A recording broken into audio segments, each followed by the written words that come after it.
Shalom a todos, que tengan un muy buen día, una muy buena semana. Empezamos los comentarios de Parashat doble. Esta semana corresponde a Jucat y Balak. Bueno, empecemos hablando de Jucat. Va a ser un poquito más amplio el estudio de Jucat y unas cosas muy puntuales de la Parashat Balak. Dentro del orden de la explicación de temas de la Torá, esta Parashat, Jucat, es una de las más extrañas. De hecho, se le considera como Hok le Israel, que significa un misterio para Israel. O sea que aún hoy en día sigue siendo muy misterioso lo que nos quiere decir esta porción. O sea, no es muy claro del todo. Uno de los preceptos aún inexplicables para el pueblo de Israel se encuentra aquí.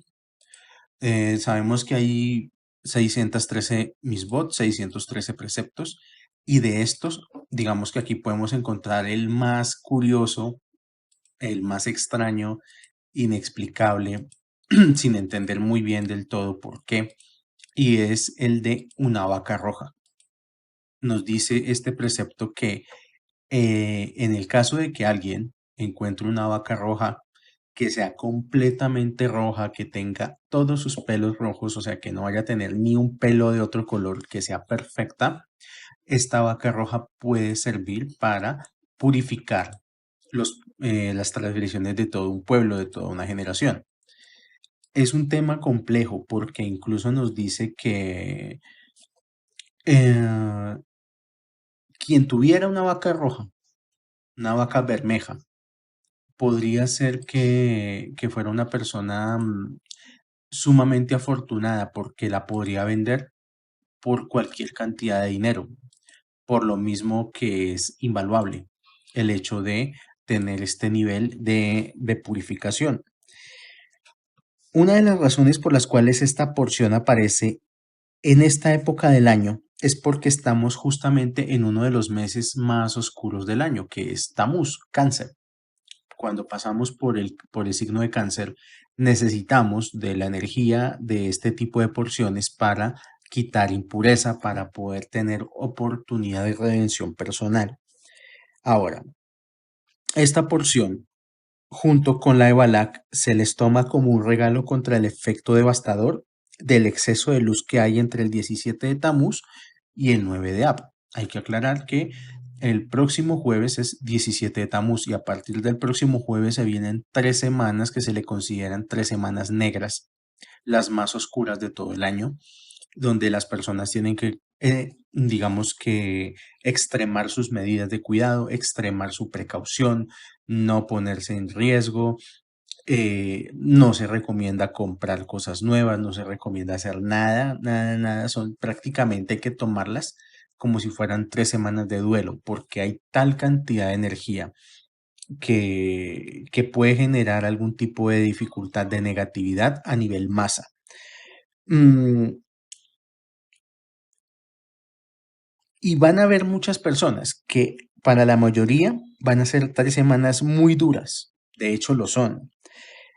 Una persona que estudia Torah, que estudia Kabbalah, puede y debe sacar lo mejor de estas 3 semanas, de la misma manera que quien toma un medicamento y lo cura, así el medicamento sea sumamente amargo. Una persona que está conectada con la Torah tiene la oportunidad estas 3 semanas de hacer un trabajo interno aún más grande para eliminar su negatividad.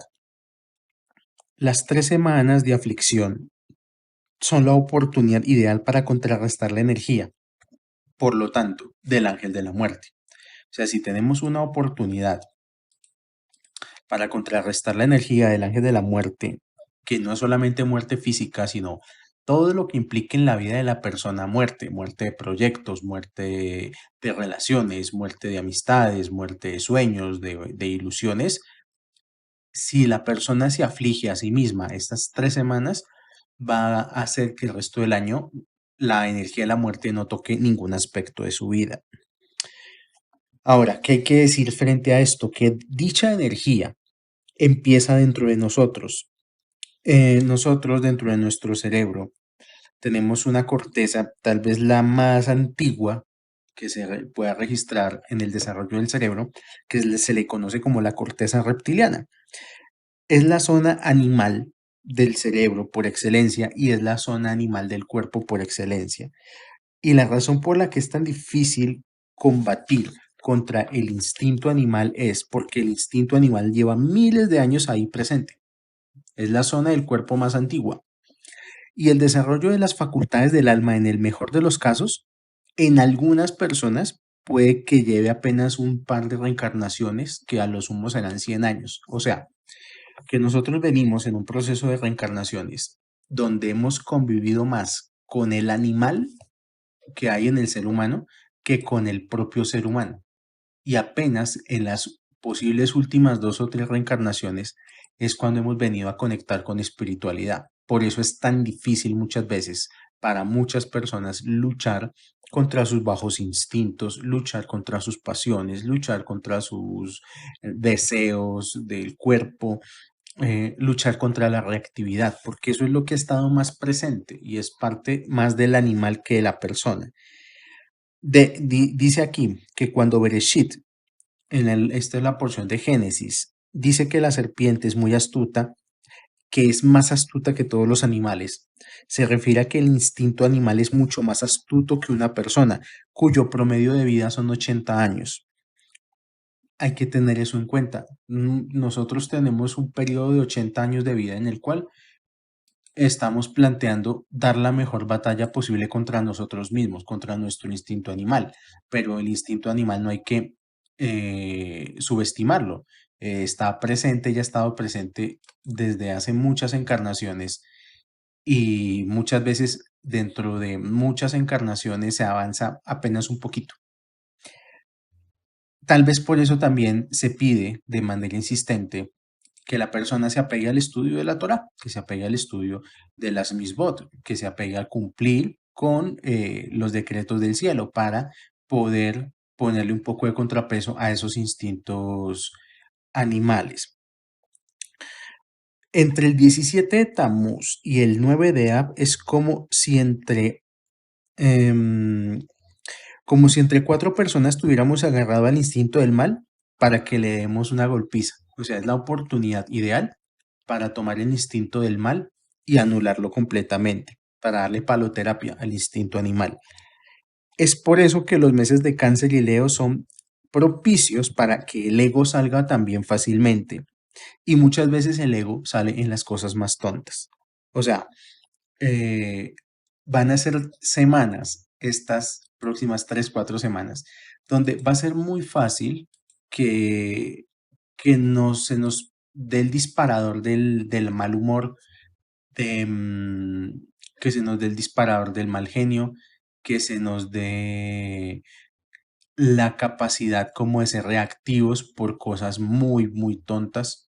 Hay que estar muy vigilantes con ese tema, con el tema del mal temperamento, del mal carácter, porque pues no es solamente algo que esté surgiendo de adentro, sino que es una fuerza, hay fuerzas externas que están buscando sacarnos eso que todavía tenemos por corregir. Y es que, entre otras cosas, para poder golpear al ego es necesario despertarlo. O sea, en cierto punto es muy bueno y es necesario pasar por este proceso. La poción de Jucat tiene como uno de sus temas principales el hecho de limpiar una impureza por medio de las cenizas de una vaca roja.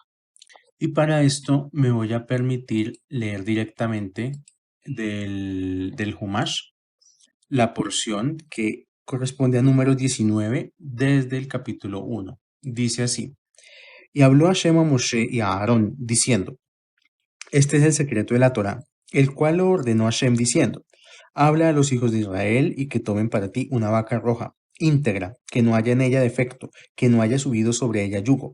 Y entregaréis a ella y a Elázar el Cohen, y sacará a ella hacia el lado de afuera del campamento, y degollará a ella ante él. Y tomará Elázar el Cohen de su sangre con su dedo, y asperjará hacia el anverso de la parte frontal del Oel, la tienda de encuentro, de su sangre 7 veces, y quemará a la vaca, a sus ojos, a su cuero, y a su carne, y a su sangre, con su residuo quemará. Y tomará el Cohen madera de cedro e hisopo, y lana color carmesí escarlata, y los arrojará hacia adentro de la quema de la vaca. Bueno, y aquí empieza a dar una serie más de instructivos. El caso es que hay que encontrar, primero hay que encontrar una vaca roja, completamente roja, que no tenga ningún defecto, que, y hay que entregársela a una cierta persona para que esta persona la queme, la haga cenizas, y lo importante es tomar esas cenizas, y esas cenizas van a ser lo fundamental eh, para el proceso de purificación del pueblo. Ya vamos a ver purificación de qué.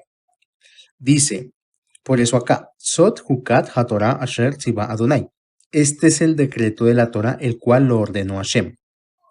Aquí hay que aclarar, cada vez que aparece en la Torah la palabra tziva, así como dice aquí, Sod Hukat HaTorah Asher Tziva, cuando aparece tziva, es similar a que apareciera la palabra tzav, que quiere decir ordénale a, o sea, ordénale al pueblo, ordénale a Aarón, etc. Ordenar muchas veces se puede entender como un mandamiento. El Zohar dice que quien interpreta tzivá como orden, inclusive está incurriendo en idolatría, porque Dios en realidad no le ordena a nadie. Lo que Hashem hace es enseñar que a través de este o de aquel precepto se puede tomar control sobre el ángel de la muerte. Lo que Hashem nos otorga en últimas son formas de deshacernos del ángel de la muerte. En sí, la energía de la muerte conecta con impureza. Cuando hablamos de impureza, estamos hablando de ángel de la muerte. Todo lo que tiene que ver con estudio de la Torá, con estudio de las misbot, con estudio de las parashot, tiene un propósito bien definido. ¿Qué tipo de propósito? ¿Para qué estudiamos tanto? ¿Para qué tanta insistencia con tanto estudio? Porque es a través de esto que separamos lo puro de lo impuro. O sea, todo el tiempo lo que estamos haciendo es eso. Entendemos que si tenemos alguna situación en nuestra vida que no es del todo grata, ni amable, ni agradable, es porque en una o en otra manera estamos cargando con impureza. Bien, o sea, que las bendiciones ya existen, mejor dicho, que la energía ya está. Así como muchas veces dicen en la calle, la plata ya está inventada, pues aquí se aplica lo mismo. Es un contrasentido eh, pensar en pedirle algo a Hashem, pedirle algo a Dios, cuando ya todo fue dado, cuando ya todo ya está. Entonces ahí es donde de pronto muchas personas tienen ese cortocircuito con su propio proceso espiritual. Entonces, ¿por qué? La pregunta vendría a ser, ¿por qué hay personas que sufren tanto? ¿Por qué hay personas que la pasan tan mal? ¿Por qué hay personas que, eh, por más de que luchan, le dan por un lado, le dan por el otro, pues simplemente nunca ven como la luz al final del túnel? Es porque la persona tiene impureza y esta impureza genera un tapón a las bendiciones que la persona debería tener en su vida. O sea que es como si tuviéramos una manguera con un tapón. Entonces nunca va a pasar el agua. La idea es esa, quitar el tapón.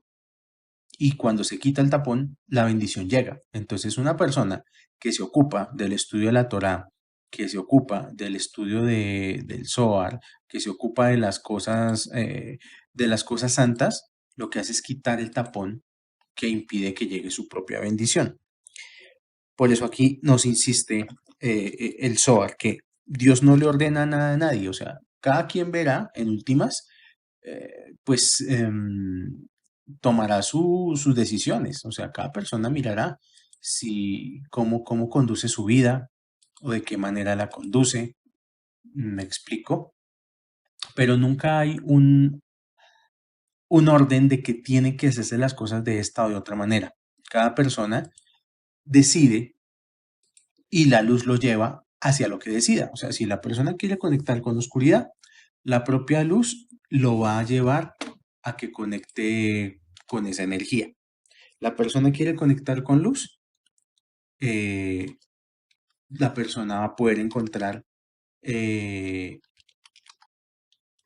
cómo conectar con la luz.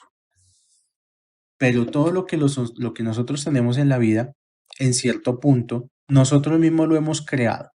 Y la Torah lo que nos está diciendo es, bueno, aquí te voy a dar esta oportunidad para que soluciones el lío en el que te metiste. Eso es lo único que está sucediendo aquí. Eso es lo único que está sucediendo en el mundo. En sí, por eso, la energía de la muerte no es otra cosa que energía de impureza. Esta parasha tiene como punto central la impureza que se adquiere por tocar un cadáver. O sea, lo más importante o el punto central es ese, la impureza por tocar un cadáver. Entonces dice aquí, Daber el Bene Israel, Beyikku Eleja Fara Aduma. Traducido, habla a los hijos de Israel y que tomen para ti una vaca roja. Y sigue, Temimá Asher en Bach Nun Asher Lo Ala Aleja. Íntegra, que no haya en ella defecto, que no haya subido sobre ella yugo. Tenemos entonces que para limpiar la impureza de la muerte había que buscar una vaca. Listo. Yo creo que lo he dicho como 70 veces, pero es importante. ¿Qué tipo de vaca? ¿Qué tipo de vaca es la que tiene que buscar la persona? En el caso de la Torah. Una vaca, primero, tiene que ser femenina. No puede ser un toro. Tiene que ser una vaca, hembra. Número dos, que sea de color rojo. Eso también ya está claro. Número tres, que nunca hubiera trabajado. O sea, aquí ya nos empieza a dar como pistas de, de qué tipo de persona o de qué tipo de energía tiene que tener esta vaca. Un animal, la vaca roja, es un animal que representa completamente los atributos del egoísmo. Esa es como la parte central de todo esto. La vaca roja nunca debió haber hecho nada por nadie. Por eso dice que la vaca nunca debió haber trabajado. El simbolismo de que la vaca no debió haber trabajado es ese, que la vaca no haga nada por nadie o nunca hubiera hecho nada por nadie. Que sea femenina quiere decir que tenga la cualidad de vasija, o sea, que solo quiera recibir y que conecte con Geburá, con la sefira de Geburá, por eso la vaca es roja. Se hace todo un ritual de cómo debe ser sacrificada, luego hay que quemarla hasta las cenizas y con una mínima cantidad de ceniza se purificaba una persona. De hecho, en la historia ha habido muy pocas vacas rojas, o sea, sí han existido, o sea, sí están documentadas, han aparecido en el mundo. Lo que pasa es que no han sido muchas, han sido muy poquitas. Entonces, eso dificulta aún más el proceso. Lo que quiere decir que todos de una u otra manera estamos contaminados. Por más que no queramos, tenemos el tema de que estamos impuros. Se dice que, como ya lo dije al comienzo, llegar a tener una vaca roja era igual que ganarse la lotería. O sea, un campesino que le naciera una vaca roja en sus establos podía venderla por todo el oro del mundo y el pueblo judío se la compraba, porque esto era como más que la lotería y más que todo. O sea, tenían que reunir el dinero como fuera. De hecho, hay una historia que habla de un hombre que en algún momento en sus campos le nació una vaca roja. Y el hombre, pues bueno, muy contento, feliz porque tenía su vaca roja, llamó al rabino principal de su población y le comentó, le dijo, mire, me nació una vaca roja. Y el judío fue y la analizó, la miró y resultaba que sí, que cumplía como con todos los parámetros. em, y empezó a preguntarle al tipo, bueno, ¿cuánto pide usted por su vaca? Entonces pidió tanto dinero, bueno, listo. El rabino fue, habló con su comunidad y cuando llegó con el dinero, el tipo cambió de opinión, no, mire, ya no vale 1 millón, yo pido 10 millones por la vaca roja. Y entonces él llamó a otros rabinos para que la miraran y sí, la vaca roja estaba perfecta. Y cada vez que los tipos venían a negociar con él, el tipo le subía el precio. Al final, ni siquiera lo discutían tanto con él, sino que pues se esforzaban era por conseguir el dinero. Al final el tipo pidió una salvajada de dinero y ya cuando todo estaba listo ya cuando él dijo, bueno, ya es suficiente, ya no les voy a pedir más, no les voy a tomar más del pelo. em, pues ahí fue cuando empezó la tragedia porque el tipo se quiso pasar de listo con estos judíos y le puso un yugo a la vaca. Dijo, les voy a poner un yugo a la vaca y aparte de que se las voy a meter bien cara, vamos a ver si se dan cuenta. Bueno, el tipo le puso el yugo a la vaca y cuando vinieron los judíos ya con las bolsadas de dinero por su vaca roja, volvieron y la inspeccionaron y se dieron cuenta que uno de los ojitos de la vaca estaba desviado, que ya no miraba al frente y que miraba un poco agachado, lo cual quería decir que le habían puesto un yugo. Entonces ya la vaca no servía para nada. Él le dijeron al tipo, mira, tú le pusiste un yugo a la vaca, esta vaca ya no sirve. El tipo, pues, como que no lo podía creer, que como así, ¿no? Ya no sirve. Le pusiste un yugo, te tiraste la vaca roja. No queríamos volver a verte, adiós. Dicen que el tipo tuvo una etapa de depresión tal que se suicidó porque se dio cuenta del error que había cometido, pues tan bestial, habiendo querido pasarse de listo. Eso, digamos que lo cuento porque es parte como de la parashá y es parte de entender esta historia. Pero aparte del tema de la vaca roja, esta porción de la Torah también nos cuenta que dos personajes que hasta el momento nos venían acompañando en la Torah se van a morir en esta parashá. Recuerden que habían tres hermanos que eran Moisés, Aarón y Miriam, o sea, eran ellos tres, ¿cierto? Bueno, pues resulta que Aarón y Miriam van a morir en esta porción de la Torah. Ellos no, de aquí no van a pasar. Entonces, nos cuenta, vamos a ver qué nos va a ir diciendo el Ari con respecto a esto. Dice el Ari, respecto a la vaca roja, o más bien al ritual sobre ella, el rey Salomón dijo, ya lo he dicho, podré ser muy sabio, pero este tema está muy lejos de mí. Sepan que esto que dijo el rey Salomón, que además ha sido el ser más sabio de toda la historia, em, se refiere al rito de la vaca roja, y fue la forma como él expresó que esta es la forma como Malhut recibe la luz de la espalda del nombre de los nombres sagrados y no de frente. La referencia a Malhut es por el color de la vaca, que es roja, los inicios de los cuales Malhut es víctima. Ahora, estudiando un poco el árbol de la vida, tenemos que entender que Jochma y Binah son correspondientes a Gesed y Geburah. O sea, Jochma y Binah son como paralelos a Gesed y Geburah. Y todos, tanto Jochma, Binah, Gesed y Geburah, conducen a Tiferet. Quiere decir que si la energía parte de Yesod de Abba a Tiferet sin pasar por Gesed o Geburah, hace que la persona tenga una idea y actúe de acuerdo con emoción completa. Eso es lo que nos está diciendo este pasaje del Zohar, que una persona cuando tiene la capacidad de hacer pasar una idea o un intelecto directamente a Tiferet y que esa energía no pase ni por Gesed ni por Geburah, ese intelecto es una genialidad y pasa de manera completa. ¿Qué pasa? Todos los seres humanos son capaces de cosas extraordinarias, de no ser porque diluyen su propia energía del árbol de la vida al árbol de la muerte. A todos los seres humanos les pasa eso y todos están en el mismo punto. Todos de alguna manera lo hemos pasado, que tenemos una gran capacidad de hacer un montón de cosas, tenemos una gran capacidad de progresar en la vida, de tener, eh, salir de situaciones negativas, pero nosotros mismos, ¿qué hacemos? Nosotros mismos diluimos la energía que debería llegar a nosotros. Esa energía se va como por un caño directo a los mundos inferiores. ¿Cómo puede saber uno que una persona tiene la capacidad de hacer cosas extraordinarias?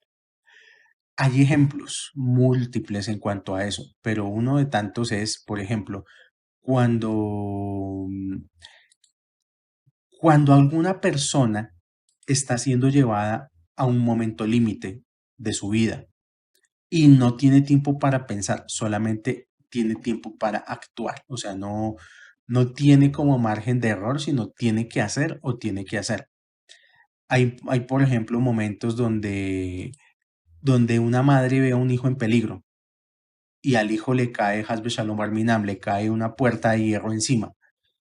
En circunstancias normales no se podría levantar esa piedra, no se podría levantar esa puerta, pero la madre siente tanto desespero por salvar a su hijo y está tan conectada con protegerlo que no le importa si la puerta pesa 1 tonelada, es capaz de levantarla para sacar a su hijo.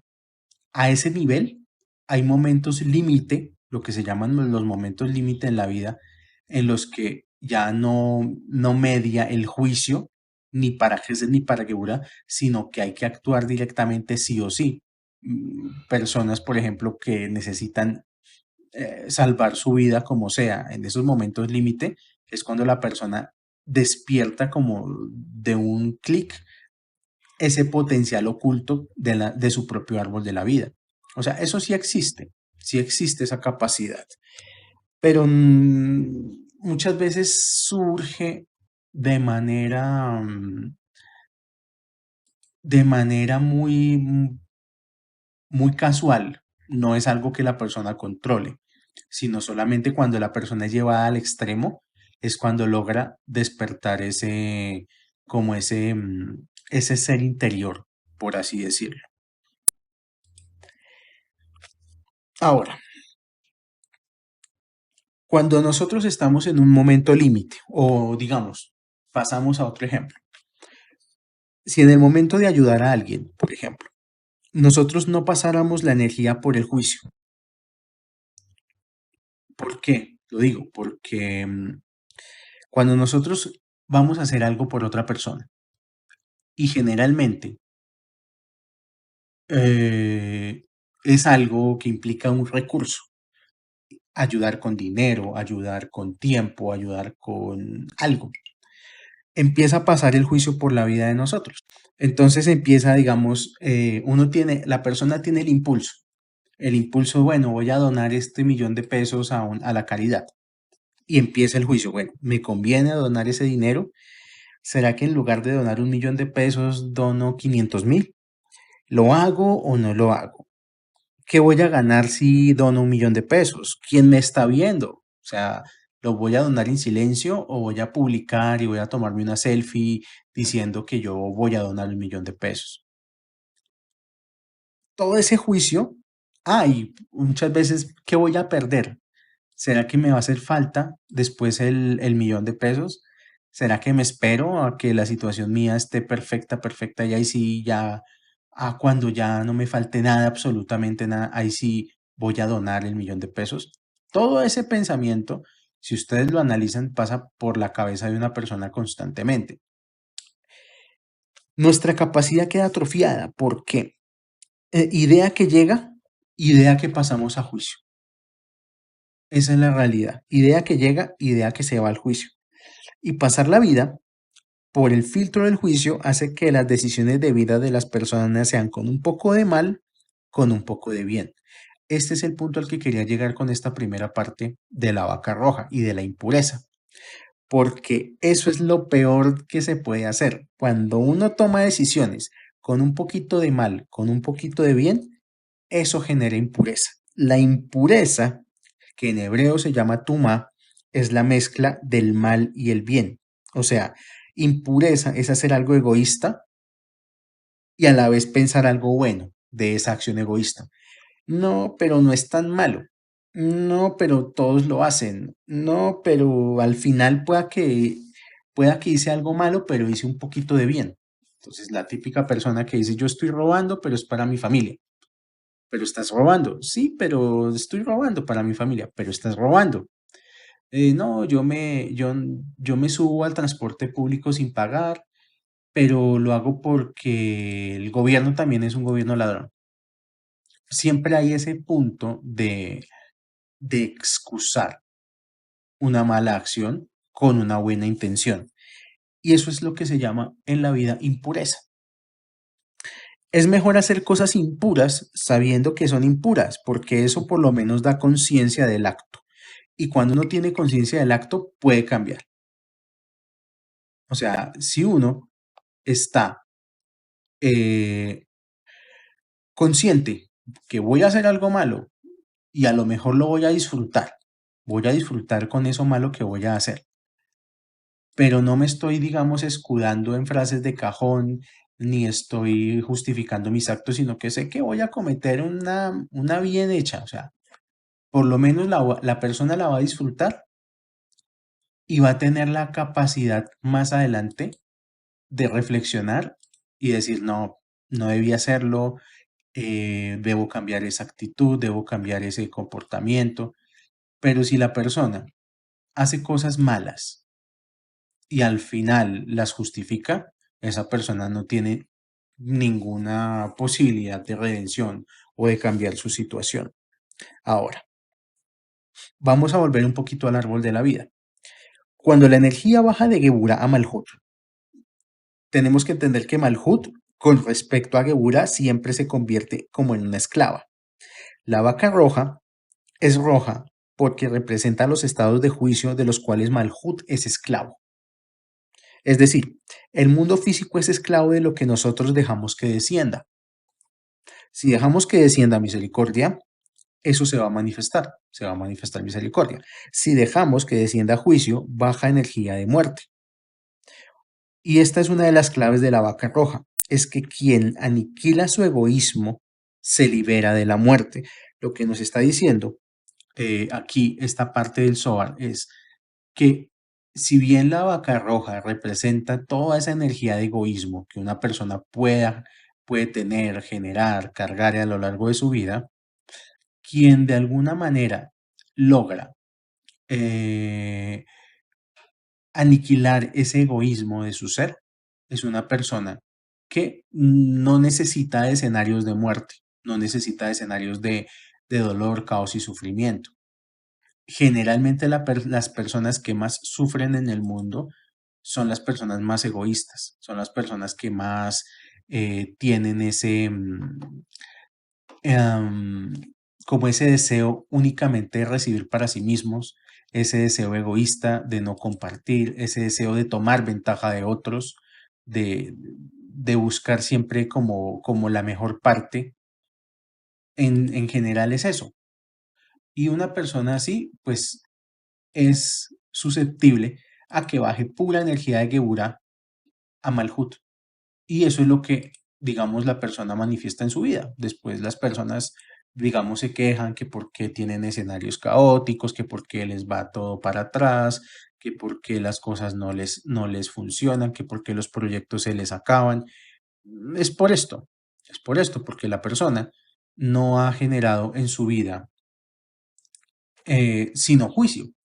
Y una persona, por el contrario, y todos conocemos en la vida al menos una persona de este estilo, una persona que al menos se la pasa pensando en ayudar a los demás, es una persona que generalmente no tiene problemas. O si los tiene, como cualquiera los puede tener, es una persona que no está todo el tiempo ahogada en sus problemas. O sea, puede tener dificultades, pero pues de alguna manera de ahí no pasa. O sea, puede salir adelante. Siempre llegará alguna ayuda en el camino de las personas que actúan desinteresadamente. Eso no son actos vacíos. En cambio, la persona que solamente piensa en su propia supervivencia, pues con eso tiene que cargar también. Quiero leer el párrafo 35 de la porción de Jucat del Zohar. Y dice aquí, y llegaron los hijos de Israel, toda la congregación, al desierto de Tzin. Esto está en Bemidbar 21. Rabí Yehudá dijo, ¿por qué está el pasaje acerca de las leyes de la vaca roja cercano a la muerte de Miriam? Aquí nos está diciendo el Zohar, que el pasaje de la vaca roja está cerca a la muerte de Miriam. La explicación ya fue establecida. Responde, sin embargo, dado que el juicio fue ejecutado sobre esta vaca a fin de purificar lo impuro, el juicio ejecutado sobre Miriam con el propósito de purificar el mundo, ya que la muerte del justo expía por el mundo, y ella se fue de este mundo. Cuando Miriam falleció, el pozo que acompañaba a los hijos de Israel en el desierto se fue, y el pozo de todos se fue. Ese es el secreto de Malhut. Ahora dice, esto ya viene partiendo de la explicación de este párrafo. La parashá de la semana pasada era el segundo año de la salida de Egipto. La parashá pasada que fue la de Koraj, nuestro amigo Koraj, el político populista. Ahorita, esta parashá, Jucat, es el año 40 de esta porción. ¿Qué quiere decir? Que en el momento en que la Torá condenó al pueblo a morir, vagando en el desierto, es como si ya estuvieran muertos. O sea que cuando ya están pasando estos sucesos, han pasado ya casi 40 años, desde lo de Korah. Ahora, muere Miriam, la hermana de Moisés, de Moshe. ¿Qué pasa apenas ella murió? Se acabó el agua. El agua, había un manantial que de alguna manera siempre los seguía para donde ellos fueran. O sea, donde ellos iban, había un manantial que siempre pues estaba ahí como presto a darles agua. Bien, se muere Miriam y se acaba el agua. Durante 39 años este pozo de agua estuvo siempre para ellos. O sea, digamos que por más de que estuvieran en el desierto, nunca tuvieron problemas por el agua. Ahora, muere, yo quiero que se imagine la escena, se muere la hermana de Moisés. Y uno pensaría, bueno, se fueron a darle el pésame a Moisés, se fueron a darle el pésame a Moshe por su hermana. Eso pensaría uno, pero lo que el pueblo hizo fue todo lo contrario. Se fueron a quejar de que no había agua. O sea, en lugar de pensar que se murió Miriam, que Moshe puede estar triste, que puede estar deprimido, lo primero que se les pasa por la cabeza a estos tipos es ir con Moisés a reclamarle dónde está el agua. Nos vamos a quedar sin agua. Y esto ya de alguna manera muestra el carácter del pueblo. O sea, lo primero es que pasa lo mismo de siempre con este pueblo. Siempre que hay algún problema, empiezan a quejarse. ¿Y cuál es la queja que ellos siempre dicen? Porque además es la misma queja en todas las porciones. La queja es, ojalá nos hubieran dejado en Egipto. Más nos valía quedarnos en Egipto. Ellos están todavía con su conciencia en Egipto y así pasa la vida de muchas personas que ya pasaron un montón de cosas en su vida, están en una nueva etapa de su vida y al primer problema empiezan a pensar en su trabajo de antes, empiezan a pensar en su pareja de antes, empiezan a pensar anclados al pasado, o sea, no les puede pasar medio nada malo porque ya inmediatamente el mundo de quejas.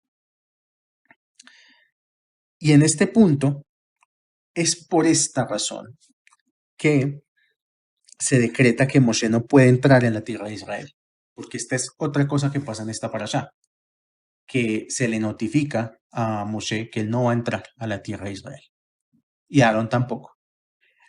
Pero una de las causas es esta, que el pueblo no tiene la conciencia para tener un líder del nivel de Moshe. No lo pueden tener. Y es lo mismo de la semana pasada. Es lo mismo de la semana pasada.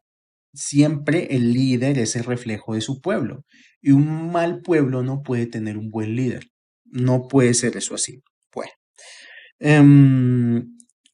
la porción nos cuenta que ellos empiezan a quejar por la falta de agua. Entonces Hashem habla con Moshe y le dice, bueno, hazme el favor, ve y hablas con con la piedra y la piedra les va a dar agua. La Torah relata que Moshe, en lugar de hablar con la piedra, coge un bastón y le pega a la piedra. Y que él apenas le pegó a la piedra, brotó el agua. Pero entonces, digamos que en la Torah dice que Hashem le dice, bueno, ¿por qué le pegaste a la piedra? Por haberle pegado a la piedra, entonces no vas a entrar a la tierra prometida. Como quien castiga a un chino chiquito por hacerle una maldad. No, eso no es lo que dice la Torah. No es que la piedra no estuviera dando agua. De hecho, Moshe habló a la piedra le habló y en la piedra empezó a dar agua. ¿Qué pasó? Que el único que era capaz de ver eso era Moshe. Moshe fue el único que vio salir agua de la piedra, el pueblo no. Como el pueblo estaba en un escalón espiritual mucho más abajo, ellos no podían entender la dimensión espiritual de lo que estaba pasando. Era mucho esperar que gente viera que hablando a una piedra iba a salir agua. O sea, era gente que estaba acostumbrada a las acciones directas, a hacer. Ellos no estaban como habituados a este tipo de conceptos de hablar a la piedra o que con solo el poder de la palabra se pueden ejecutar las cosas. Y esto también hace parte de esta porción, porque entender eso, entender que el pueblo no entendía que con la palabra se podía ejecutar, es lo que hablamos en el árbol de la vida entre la evolución de Nefesh a Ruach. ¿Qué es la evolución de Nefesh a Ruach? Evolucionar de la acción al habla. Todavía el pueblo no tenía ese concepto. El pueblo, por ejemplo, se le enseñó que si cometía una transgresión tenía que ir a sacrificar un chivo, a sacrificar una gallina, a sacrificar un toro. Ellos no entendían ninguna otra forma de operar en el mundo, no tenían la conciencia y solamente adquirieron conciencia del Ruach, de la evolución de Nefesh Ruach con la destrucción del último templo. Desde Abraham hasta este momento, las conexiones espirituales solo se hacían físicamente por medio de los korbanot. ¿Qué son los korbanot? Los korbanot, los sacrificios. Ok, tuvieron que pasar 2000 años para poder reemplazar los sacrificios por la lectura de los sacrificios. O sea, hoy en día nosotros tenemos una elevación de nivel en este videojuego de la vida que es el poder de la palabra. Por eso ellos no entendieron que hablándole a una piedra podía brotar agua. Ellos creían que tocaba hacerle algo a la piedra para que la piedra diera agua. Nosotros, las personas que rezamos en hebreo, que tenemos un sidur, que estamos como conectados con esta energía, hay una porción en, los rezos de Shaharit que se le llama Esehu Mekomam y se recita todos los días. Esta porción son unas Mishnayot que hablan de cómo se hacían los sacrificios en el templo. Quien lee estas porciones todos los días equivale a que todos los días hiciera sacrificios en el templo y eso equivale a ser partícipe de la salvación de su propio pueblo. Ha pasado mucho tiempo en el que con las palabras se puede hacer mucho mal o mucho bien. O sea, desde la destrucción del último templo para acá, venimos en una era donde la palabra ha sido muy importante y con la palabra se puede construir o se puede destruir. Estamos entrando como humanidad en una etapa de transición en el cual ya la palabra tampoco es suficiente. La palabra ya no es lo único que importa.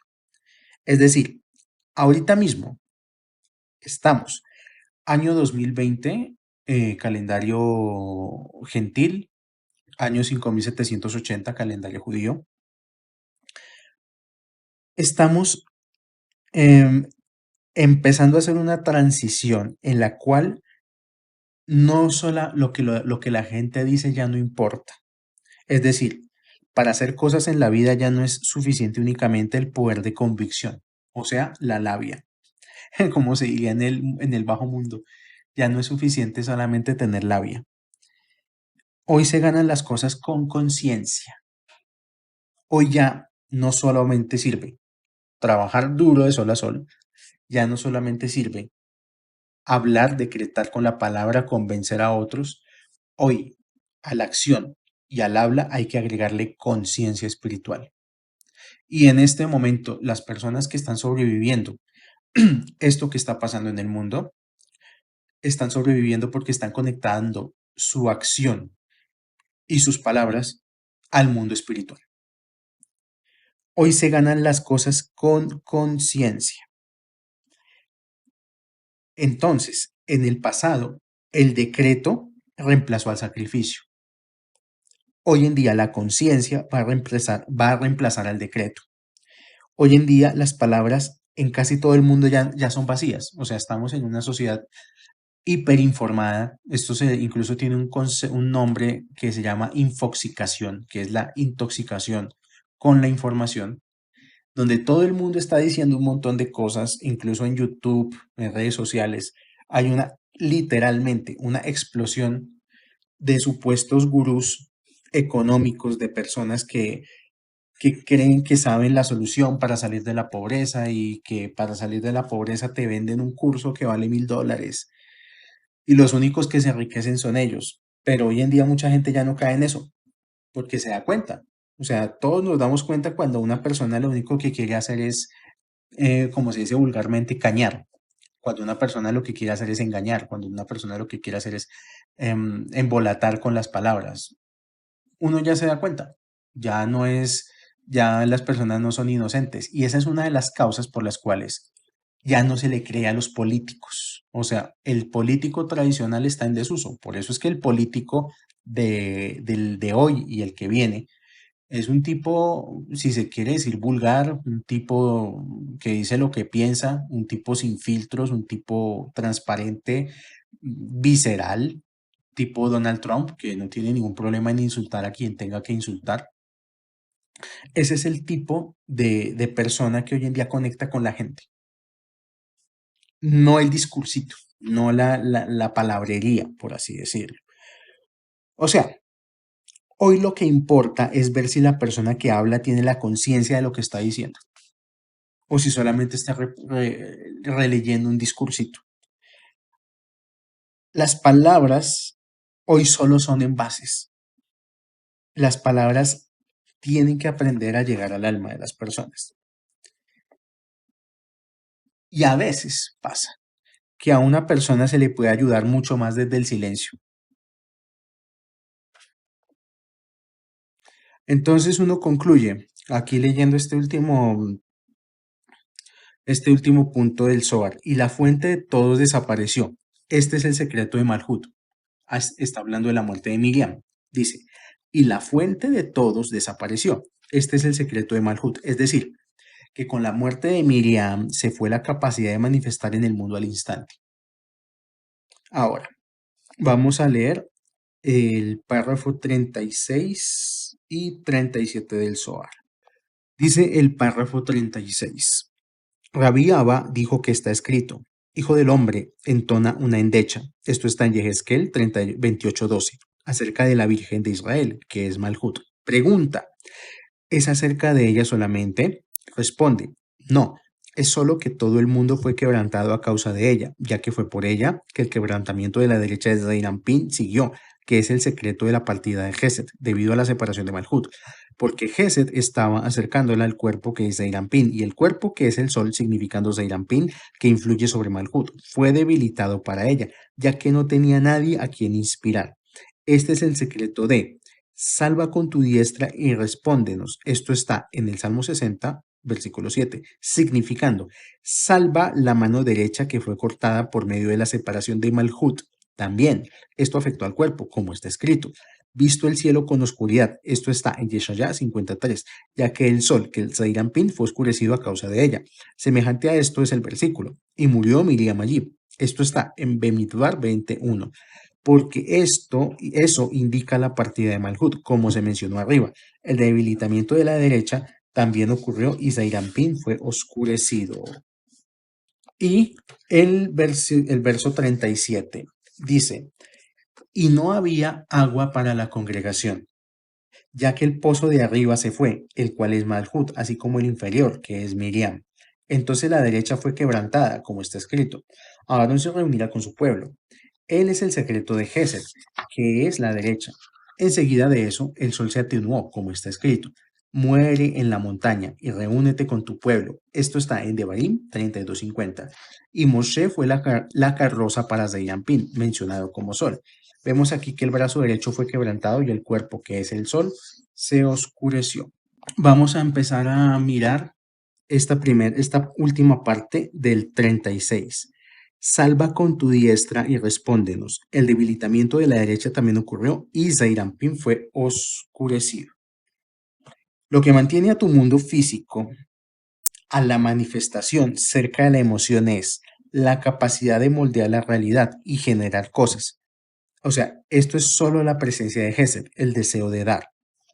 Explicamos, vamos a ir explicando. En el momento que una persona actúa por motivaciones egoístas, Malhut inmediatamente se aleja de Zairampin. En este caso, la persona está no solo fragmentada, sino que no está arraigada a su realidad. Tiene grandes ideas, hay personas que les pasa eso, tienen muchas ideas, pero nada les sale y no entienden por qué si tienen una buena idea y tienen recursos. Y entonces dice, lo único que genera en la vida de una persona capacidad y alcance para moldear la realidad es el deseo de dar. Si una persona quiere moldear la realidad, tiene que tener deseo de dar. Las motivaciones egoístas desconectan a la persona y a sus pertenencias del árbol de la vida. Todo está conectando con la vaca roja, por eso era importantísima la vaca roja, porque al final todo nos está llevando a estar desconectados del árbol de la vida. Por eso mucha gente sufre a través de sus negocios egoístas. Muchos negocios lo único que buscan es lucrarse únicamente, pero no darle ningún tipo de valor agregado a las personas. Y la gente nota eso, la gente nota cuando le quieren dar valor agregado y la gente nota cuando solamente le quieren sacar plata, literalmente. Ahora, en del Zohar 36 dice acá, como está escrito, Yeshayá 53, viste el cielo con oscuridad. Este Zohar muestra que el pueblo, previo a la entrada de la tierra de Israel, aún tenían una profunda conciencia de egoísmo. Lo acabamos de ver. O sea, se murió la hermana de Moisés, el que lo sacó de Egipto, y les importó un pito la hermana de Moisés. Lo que querían era su agua. De hecho, hoy en día vemos lo mismo. O sea, la gente lo único que le importa es su propio sustento, tener la barriga llena y poco y más nada. Este egoísmo hay que entenderlo, por lo menos el del pueblo de Israel, en este escenario que están viviendo. Es un escenario, es un egoísmo, digamos que tiene sus particularidades. No es cualquier egoísmo lo que están ellos viviendo. Hay un síndrome que se llama el síndrome del muelle. ¿Qué es el síndrome del muelle? Esto le pasa mucho a los soldados de la infantería de marina, de cualquier ejército. Los soldados de la marina tienen 6 meses de descanso en tierra y 6 meses completos de operaciones navales sin parar. O sea, están 6 meses en alta mar y no tocan suelo. Después de pasar 6 meses en alta mar, hay un tiempo de espera en los muelles que puede ser horas o incluso días. O sea, estos tipos están en un submarino, pónganle, y 6 meses están en operaciones en submarinos. Pero llega el momento y están tranquilos, o sea, durante los 6 meses no pasa nada, están súper tranquilos, están concentrados en lo que tienen que hacer. Pero cuando ellos ya saben que van a llegar al puerto y que se van a bajar de ese infeliz submarino, les empiezan a dar ataques de ansiedad y ataques de ansiedad bastante poderosos. De hecho, ellos necesitan acompañamiento psicológico antes de llegar al muelle, porque cuando ya saben que van a llegar, la mente les gana. Ahora, hay que entender que volviendo a la Torah, estos tipos llevaban 40 años en el desierto y sufrieron una ansiedad similar. Sin contar la gente que, por ejemplo, tenía 59 años y no sabían si iban a entrar o se iban a morir, porque la sentencia de Hashem fue esa, que todos los que ninguna persona mayor de 60 años iba a entrar. Ahora, este era un momento crítico para este pueblo, estar cerca, muy cerca de la meta final. Miriam representa a Malhut y ve en ellos solo el deseo de entrar por entrar a la tierra prometida. Ve su egoísmo y por eso es Miriam la que decide retirarse de ellos. Miriam se da cuenta, estos tipos son todavía muy egoístas, no se puede hacer nada. Aarón representa a Gesed Y es llamativo que las instrucciones de la vaca roja se la dan a Elazar, no a Aarón. O sea, cuando yo leí al comienzo, ahí dicen que a Moshe consíganse una vaca roja y se la dan a Elazar.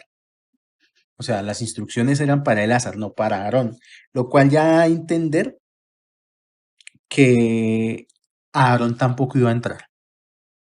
Al no tener el pueblo la conciencia suficiente, la redención final no va a poder ser con ellos. El punto no era entrar a una tierra, el punto era hacer redención a toda la humanidad. Y cuando Hashem se da cuenta de que este pueblo no es apto para la redención final, pues no les da las herramientas suficientes para que esta redención suceda. Ahora, ¿qué pasa con Moshe? Ya vimos que Miriam vio el egoísmo de estos tipos y se fue, tomó la decisión. Ya vimos que Aarón tampoco va a entrar. Moshe muchísimo menos va a entrar. Él también iba a morir antes de entrar a la tierra prometida. La explicación, ¿cuál es? Y voy a tratar de usar un lenguaje muy coloquial. La explicación es que es un gran error darle luz a una emoción inmadura. La emoción inmadura la representan el pueblo que está a punto de entrar a la tierra prometida. ¿Quién iba a ser el reemplazo de Moshe? Después ya lo veremos, pero aquí la parasha nos dice que el reemplazo de Moshe iba a ser Joshua ben Nun. Joshua, el hijo de Nun. Y la letra Nun quiere decir que era un hijo de la caída. O sea, ya les está dando, Hashem les está diciendo de frente como, miren, de pasar a tener a Moshe, ustedes van a tener a un tipo que su apellido es hijo de la caída. O sea, que ustedes, ¿qué son? Denota esto el por qué el pueblo tenía que entrar sin Moshe y tenía que entrar con Joshua. En sí la caída no fue de Moshe por golpear la roca. La caída fue del pueblo por no poder ver el agua y no la podían ver porque tenían una profunda conciencia de egoísmo. Vamos a leer el Zohar Jucat 41. Está escrito, el sol se levanta y el sol se pone. Esto está en Cogelet 1.5. Y hemos explicado este versículo. Sin embargo, el sol se levanta se refiere al tiempo en que Israel dejó Egipto, cuando el sol, quien es Moshe, estaba brillando, y no la luna, la cual es Malhut, y se apresura a su lugar, ya que está escrito, comillas, y el sol se pone.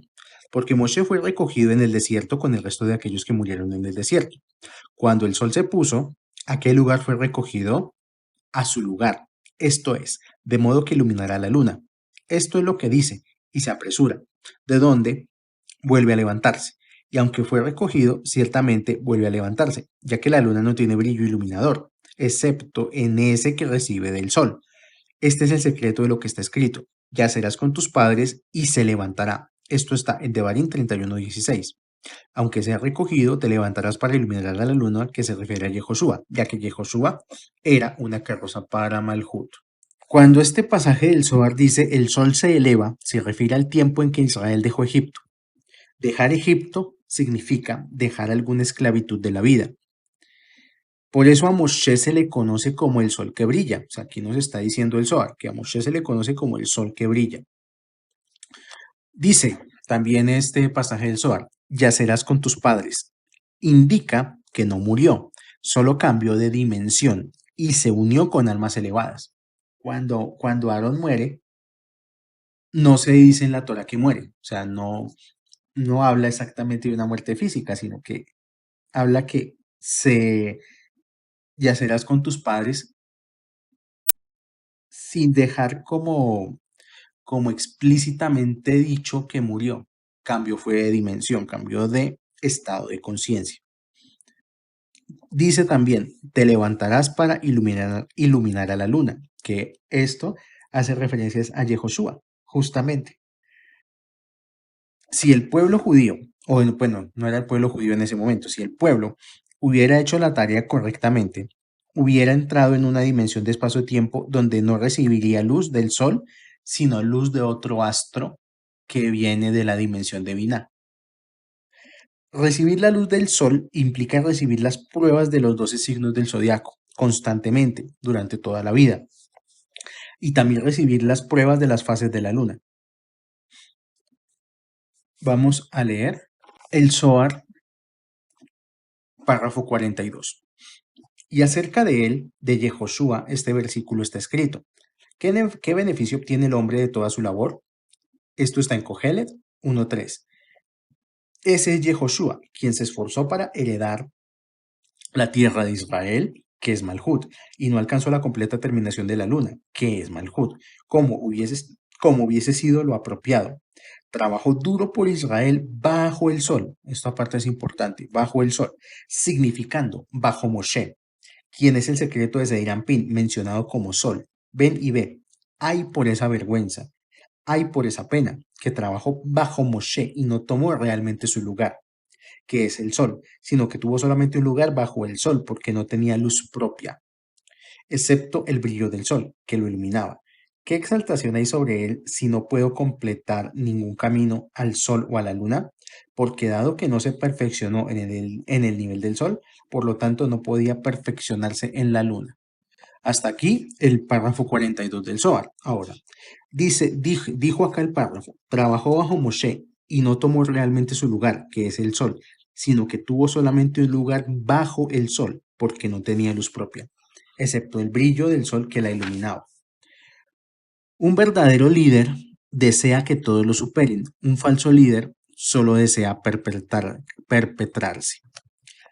Cada vez que, por ejemplo, el rey Salomón, el rey Shlomo decía, bajo el sol, entre comillas, se refería a sí mismo respecto de sus ancestros. O sea, hay una frase muy, muy famosa que no hay nada nuevo bajo la luz del sol.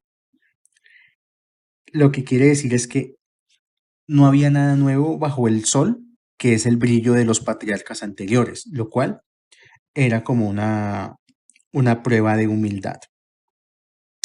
Hasta aquí vamos a dejar el estudio de la Parasha Jucat y vamos a hacer una pequeñísima sinopsis de la Parashat Balak. En este capítulo de la Torá, ya no estamos en Jucat, estamos en Balak. Trata acerca de la historia de Balak y Bilam. Bilam era un gran profeta, pero la diferencia entre él y Moshe es revelada por el siguiente Midrash que dice: en Israel nunca hubo un profeta como Moshe, pero en las naciones del mundo sí había uno. Él era Bilam. No obstante, Moshe era una persona justa, mientras que Bilam era una persona malvada. Esto nos dice el Zohar que se hizo para darle justicia a las naciones del mundo, porque las naciones del mundo iban a decir en algún momento de la vida o de la historia, ¿por qué no nos diste un profeta como Moshe, como Moisés? Y si se lo diste a ese pueblo judío. O sea, nosotros también debimos haber tenido esa oportunidad de tener ese profeta y no la tuvimos. Y eso nos dice aquí, lo que nos dice aquí el Zohar es, se hizo de cierta manera que, que para que haya equilibrio universal era necesario que las naciones del mundo tuvieran un profeta, si se le puede decir así, del mismo tamaño de Moshe, de la misma calidad espiritual. Y ese era Bilam. Pero Bilam era con las fuerzas del mal, no trabajaba con las fuerzas del bien. De tal manera que ya después nadie puede decir que no tuvo la oportunidad de hacer corrección espiritual, porque sí se tuvo. O sea, sí hubo esa posibilidad para todos, incluso aún en este momento. ¿Cómo podemos entender la diferencia entre estos dos individuos, dado que ambos son reconocidos como grandes profetas? Podríamos preguntarnos también por qué esto es relevante. ¿Por qué necesitamos pensar acerca de gente justa o malvada que vivió hace miles de años en el desierto? ¿Cómo esto está conectado con lo que vivimos hoy en día? La respuesta es que la conexión es muy clara y directa. Moshe y Bilam existen dentro de cada uno de nosotros, y en nuestra comprensión de cómo Bilam cayó y se volvió negativo, nosotros mismos podríamos aprender a evitar la caída. Más específicamente, podemos aprender de la respuesta de Bilam a los mensajeros que llegaron a él. Él dijo: Dios dijo que yo no debo ir con ustedes.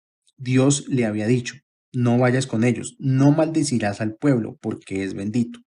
La razón por la que Dios le dijo a Bilam que no fuera es evidente. Dado que el pueblo de Israel estaba bendecido, no podían ser maldecidos. Pero Rashi nos dice que Bilam malinterpretó lo que Dios le había dicho. Bilam les dijo a los mensajeros: Dios no me permite ir con ustedes, sino solamente con ministros más importantes que ustedes.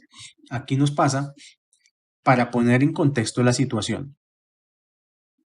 Había un rey llamado Balac, y Balac tenía una capacidad de visión a largo alcance, y él vio que venía un pueblo caminando por el desierto, que era un pueblo que los iba a arrasar a todos. Y este pues era el pueblo de Israel. Entonces el tipo dijo: no, si yo dejo que esta gente pase por acá, de mí no va a quedar nada. Tengo que acabar con este pueblo.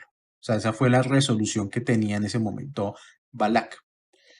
Entonces Balac decide contratar, si se le puede decir así, a un sicario, que en este caso vendría a ser Bilam.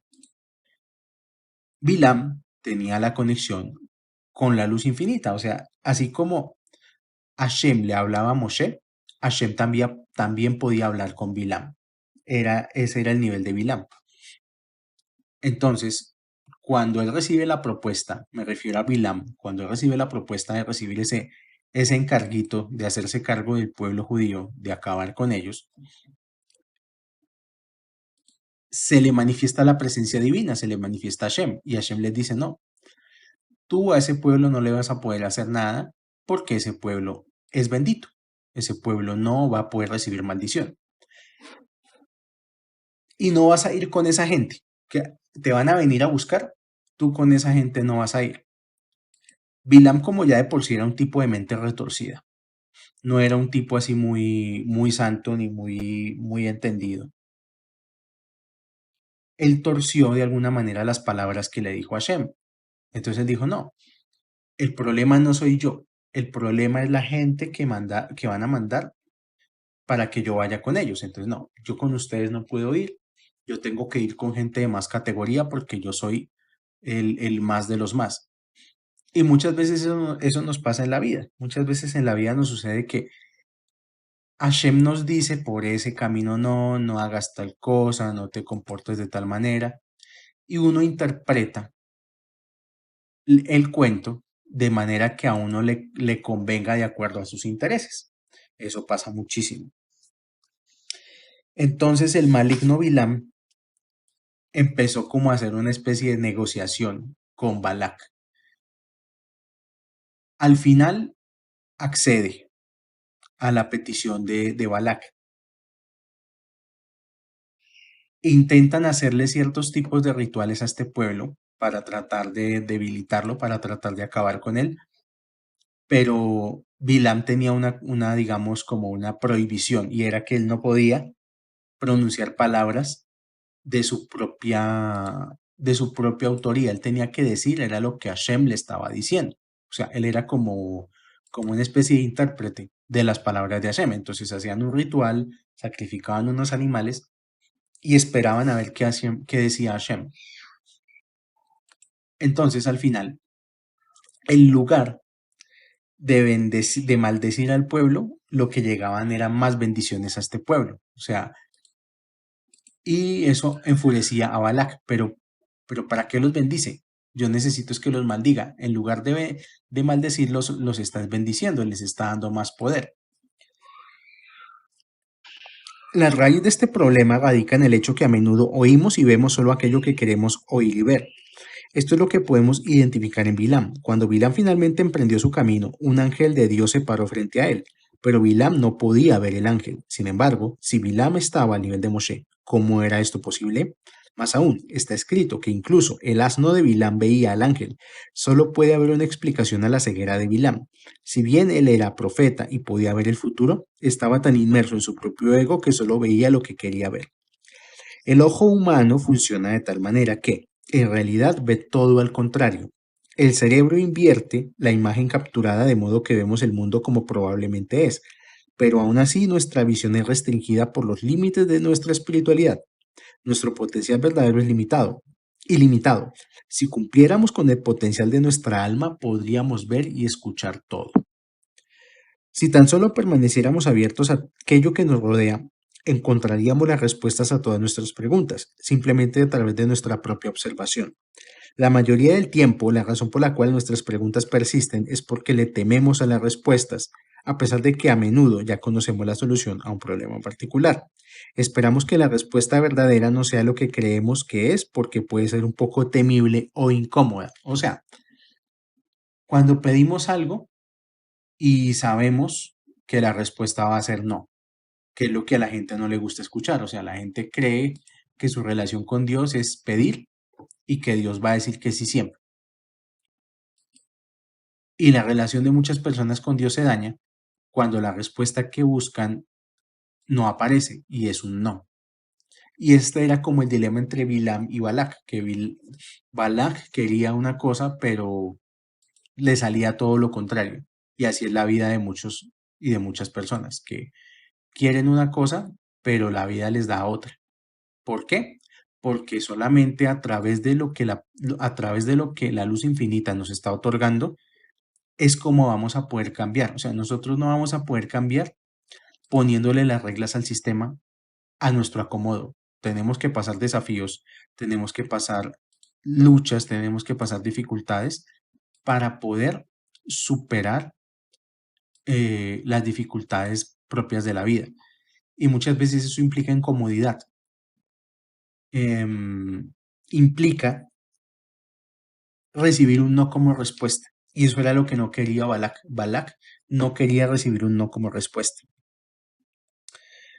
Al final de esta historia de Balak y de Bilam, pues el pueblo de Israel lo único que recibió fue bendiciones.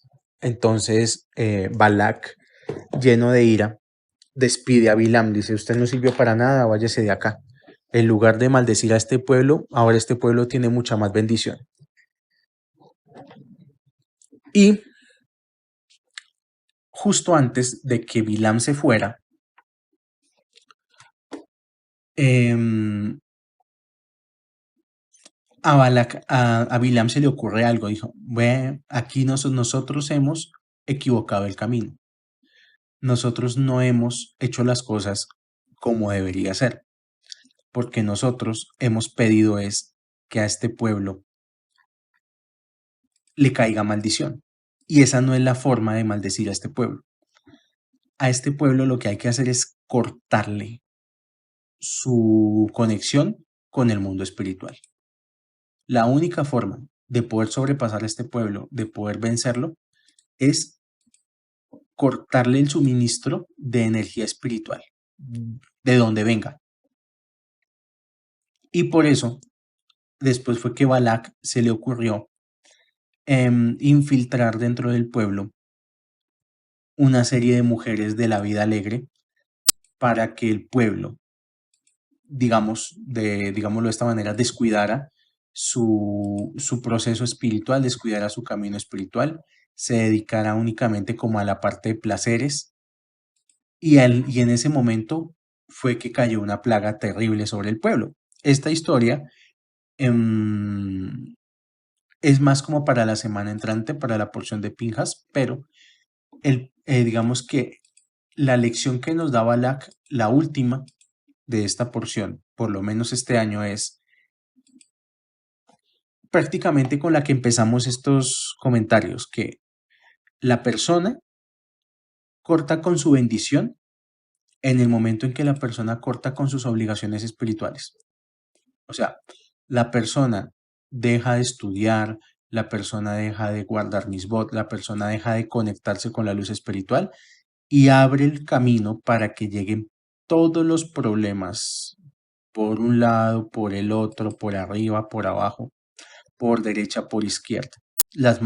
O sea, para que a una persona le lleguen maldiciones a su vida, para que le lleguen problemas, tuvo que necesariamente haber existido un proceso previo de desconexión con la luz espiritual. Una persona que está conectada con la luz espiritual, aún en estos momentos de pandemia, esa persona está protegida contra la desgracia que traen estos tiempos actuales. Y con estas palabras culminamos esta parasha doble. Trataré en el próximo audio de completar el estudio de lo que faltó de Balak y un poquito más, un poquito de Balak y más de Pinjas. Que tengan Parnasá, una semana de Refuah Shelema, de Atzlajá, de mucho cuidado, de mucha salud y muchas bendiciones. Shalom.